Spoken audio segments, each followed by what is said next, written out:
All right, it is fight week. It is the day of the weigh-in, and here we are with Showtime boxing analyst Steve Farhood. Steve, thanks for joining us. Pleasure as always, Corey.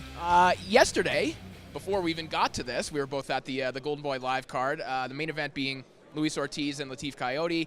Maybe not the best stoppage in the world, but would you agree that it seemed inevitable what the outcome was going to be? Oh, yeah. About halfway through that first round, I saw Kayode get hurt, and he started backing up. And against this big Cuban guy who's a big puncher with his left hand, southpaw, you kind of knew it was only a matter of time. And sure enough, it ended in one round, which if you're going to make a splash as a heavyweight, and let's face it, this was sort of Ortiz's debut fight in America and to the public, that's the way to do it. It seemed that the stuff that Kayode was able to get away with at cruiserweight, maybe just being a big, imposing guy who was crude, those things don't quite work at heavyweight. If you're crossing your feet, if you're circling the wrong way, you get hit. There are consequences above 200 pounds that maybe weren't there at cruiserweight. Exactly right. And Ortiz-Kayode at his best was never the smoothest technician. Every cruiserweight wants to be a heavyweight. It's very simple. They don't want to make weight, and they want to get the money that heavyweights make. So cross Latif off the list, I guess, of potential cruiserweights who become heavyweights.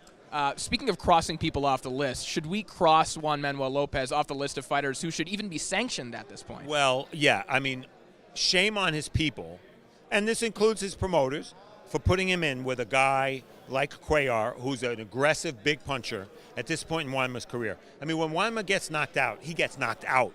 It's not like other fighters. And for him to have to take that, this was a great champion, you know, one of the best fighters in the world, probably a pound-for-pound top 10 guy at some point. And to have that happen to him was painful. And if they let him fight again, whether it's the state commission, his people, his managers, his promoters, shame on them. It shouldn't happen. You know, and I've said this in the past, but you can't tell a fighter what to do. You can't tell someone how to make a living. Right. However, make it a little more difficult on them to get a fight, and then maybe the next fighter who is in a position like Juanma will have second thoughts about going down that road.